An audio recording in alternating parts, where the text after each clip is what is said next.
Hi, everybody. Welcome back to my channel. And that's me being optimistic. I mean, welcome to my channel. I mean, whatever. I'm Taylor. I'm doing something a little bit different this time. I'm going to review a book because I could read.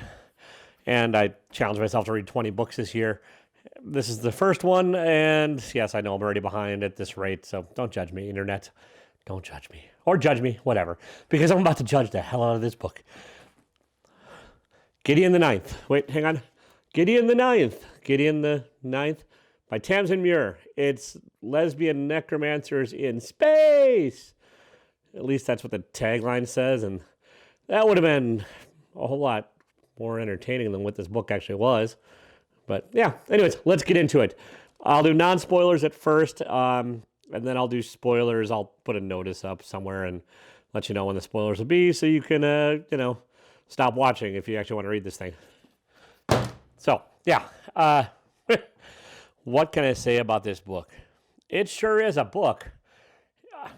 The main character, Gideon, is trapped on a planet, although it's not even clear it's a planet at first. She's just trapped and wants to get out. That's the beginning of the book. Not a whole lot of spoilers there. The style of the first 50 or so pages almost made me stop reading. It's pretty mushy. It's like kind of trying to read through Vaseline.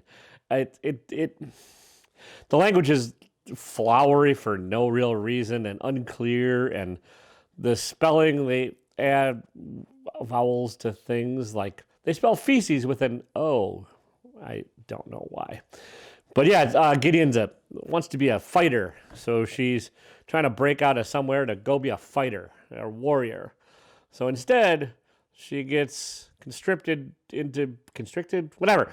made into being a fighter, and she's mad about it because it's not the fighter she wanted to be. She's got to serve the ninth house and be a cavalier, which uses a whole different kind of sword, so it's different, and serve Harrow, who is her childhood nemesis.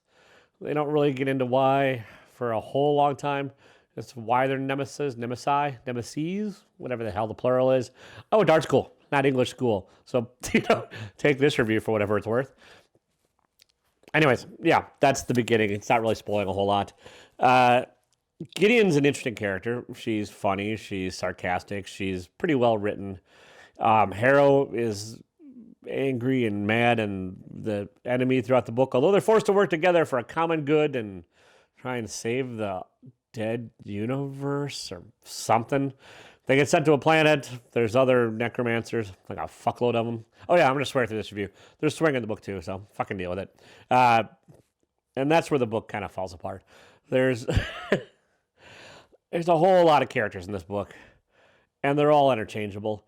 I didn't realize until I was about to do this review that there's like a list at the beginning of the book listing all the characters' names and where they fit in. It doesn't matter. They're all up. None of them are fleshed out enough for it to mean a damn thing.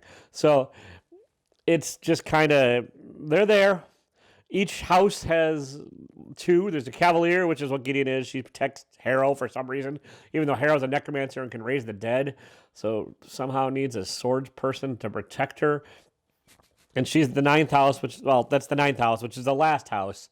And there's 8 others. They all hate the ninth because the ninth is kind of shitty, and they all wear face paint for some reason.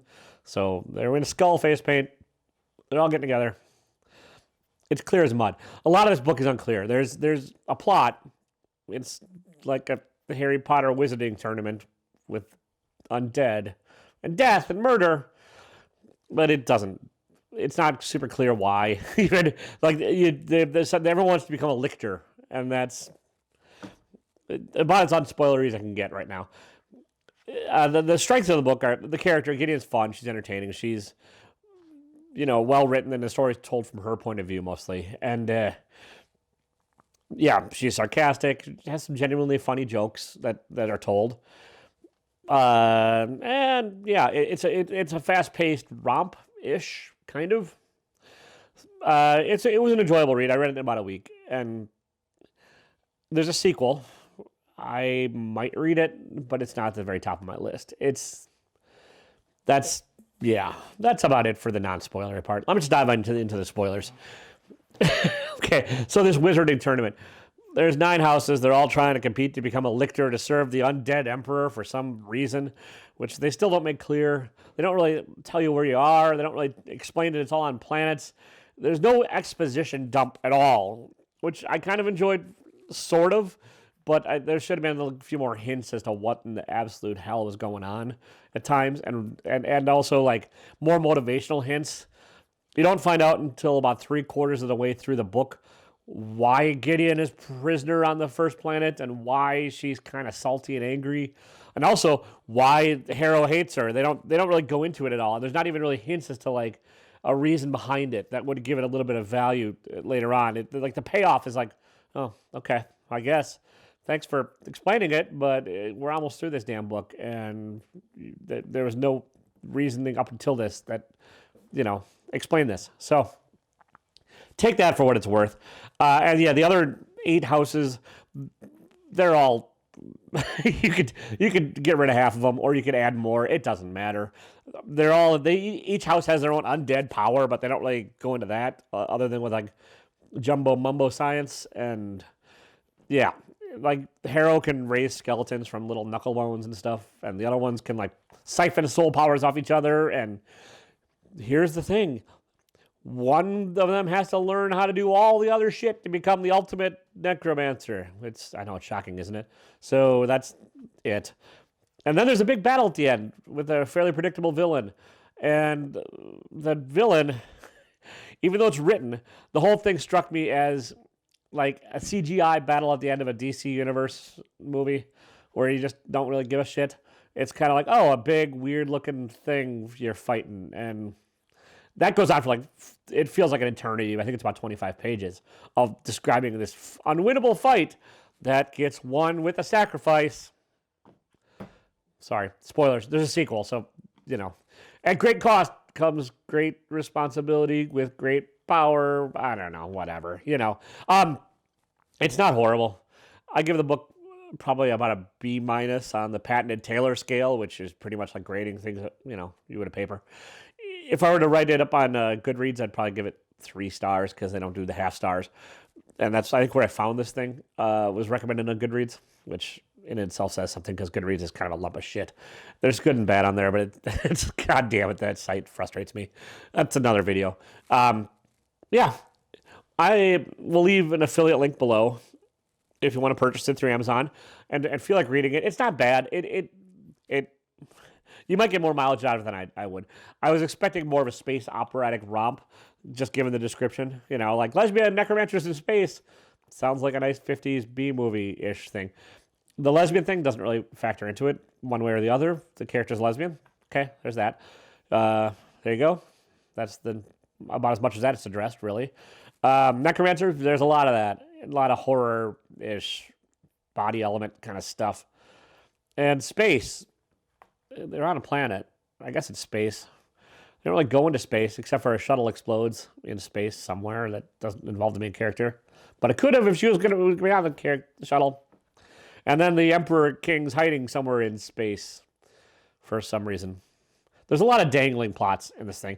I'm assuming they're going to try and resolve some of it in the next book or 2. I think it's a trilogy at least. We'll see. I mean, I'll probably keep reading the next one, but it's really low on my list. It didn't grip me like it did apparently the rest of the internet. But who's really into like face painting and skulls and gothic lesbians, I guess. So there's that. Yeah. Anyways, affiliate link below. Rambling interview over. Like, subscribe, whatever. I'm gonna do more of these book reviews, so deal with it or don't. I'll put it on a separate playlist if you don't want to listen to them. Yeah, you don't have to. But if you'd like them, tune in. I'd appreciate it. Oh, and if you have any other books you'd like me to read, leave a note in the comments below or above or however YouTube does it. Mostly going to be doing fantasy and science fiction shit because I'm a nerd. So if you have any fantasy or science fiction shit you'd recommend to me, let me know. Talk to you soon. See ya.